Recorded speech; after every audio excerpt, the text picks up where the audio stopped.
Bienvenue à tous pour ce nouveau Deep Dive. Aujourd'hui, on part au Maroc.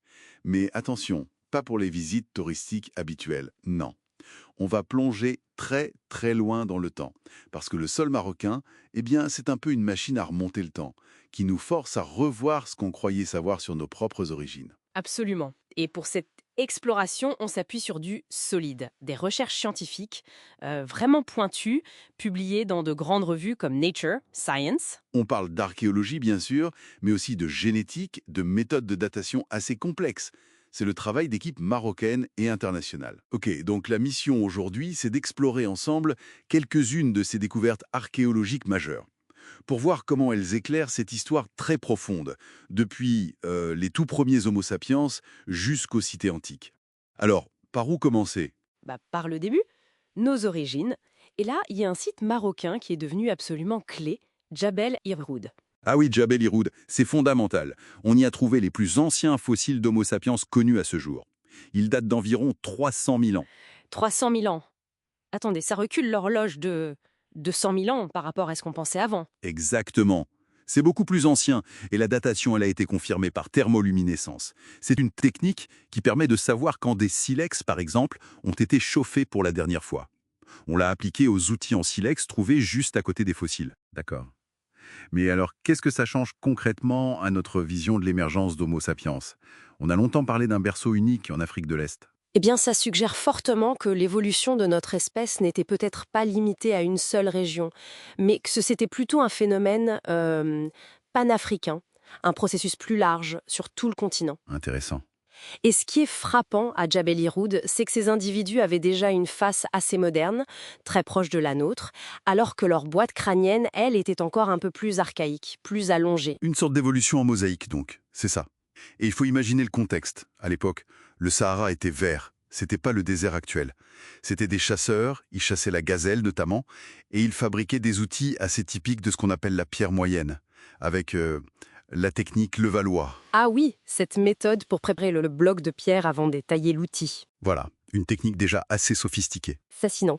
Et il y a un autre site important pour cette période ancienne, c'est Taforalt, c'est ça? Qu'est-ce que cette grotte nous révèle? Alors Taforalt, c'est une autre pépite. On y a trouvé le plus vieil ADN humain d'Afrique analysé à ce jour. Il a environ 15 000 ans. 15 000 ans! Et qu'est-ce qui raconte cet ADN? Il raconte une histoire de métissage assez surprenante pour cette époque reculée. On a trouvé des liens génétiques avec des populations du Proche-Orient ancien, les Natoufiens, qui étaient des chasseurs-cueilleurs là-bas, mais aussi des liens avec l'Afrique subsaharienne, et tout ça bien avant l'arrivée de l'agriculture. Donc ça nous oblige à repenser un peu les schémas de migration ancienne. Incroyable, ces connexions sur d'aussi longues distances, si tôt. Et Taforalt, ce n'est pas seulement l'ADN.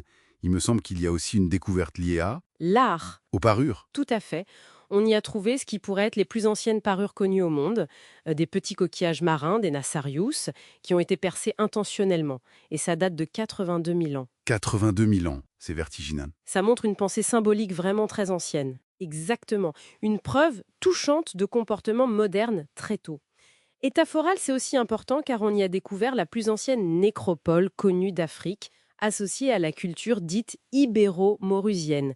Ça témoigne de rites funéraires déjà bien établis. Bon, après ce voyage aux origines, si on faisait un grand saut dans le temps, Hmm. vers l'Antiquité et ses cités, je pense évidemment à Volubilis. À Volubilis, magnifique site, classé par l'UNESCO d'ailleurs, c'était d'abord la capitale d'un royaume berbère, le royaume de Maurétanie, avant de devenir une ville romaine très importante dans la province de Maurétanie-Tingitane.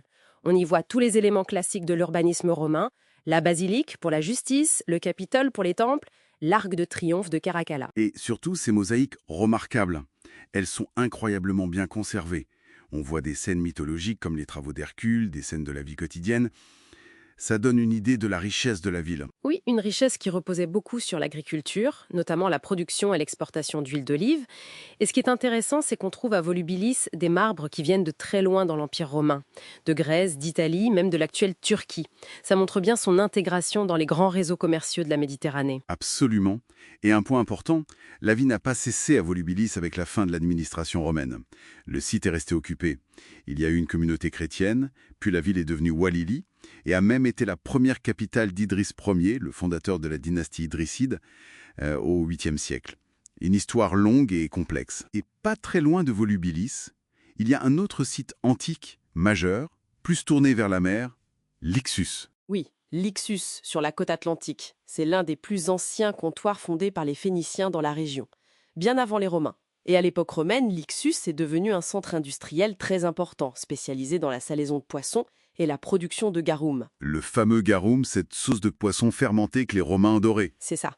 Et on voit encore aujourd'hui sur le site les vestiges des immenses cuves où l'on préparait ces salaisons. C'est assez impressionnant. Toutes ces découvertes, que ce soit Jebel Yeroud, Taforalt, Volubilis ou Lixus, elles ne sortent pas de nulle part. Il y a un énorme travail scientifique derrière. Ah oui, tout à fait. Il faut vraiment souligner le rôle central de l'Institut national des sciences de l'archéologie et du patrimoine, l'INSAP, au Maroc. Et puis, ces recherches très pointues, comme l'analyse de l'ADN ancien ou les datations complexes, elles se font très souvent en collaboration étroite avec de grandes institutions internationales. On peut citer l'Institut Max Planck en Allemagne, l'Université d'Oxford. Il y a aussi des missions archéologiques françaises, espagnoles. Une vraie synergie internationale, donc. Oui, c'est essentiel pour mener à bien ces projets. Et le fait que les résultats soient publiés dans des revues comme Nature ou Science, ça montre bien la portée mondiale de ces découvertes faites au Maroc. Alors, si on devait résumer en quelques mots ce que ce deep dive nous apprend sur le Maroc, Je dirais que le message principal, c'est que le Maroc n'est pas juste une périphérie dans la grande histoire humaine ou méditerranéenne, c'est un acteur central. Les découvertes comme Jebel Irhoud ou l'ADN de Taforalt nous obligent vraiment à repenser les origines d'Homo sapiens, ses migrations. Et les cités comme Volubilis et Lixus montrent une intégration profonde et une prospérité remarquable dans le monde antique. c'est vrai que c'est une belle démonstration de la manière dont la science d'aujourd'hui, l'archéologie, la génétique, nous permettent de lire des chapitres de notre passé commun qu'on ignorait totalement ou qu'on avait oubliés. Exactement. Et ça ouvre des perspectives assez vertigineuses pour la suite. On voit émerger de nouvelles découvertes, comme récemment sur le site de Ksarkouch, qui pourraient repousser l'âge du bronze au Maroc bien plus tôt qu'on ne le pensait. Alors on peut se demander quelles autres surprises, quelles autres révolutions pour notre compréhension de l'histoire ancienne dorment encore sous le sol marocain et pourraient, demain, bousculer encore nos certitudes.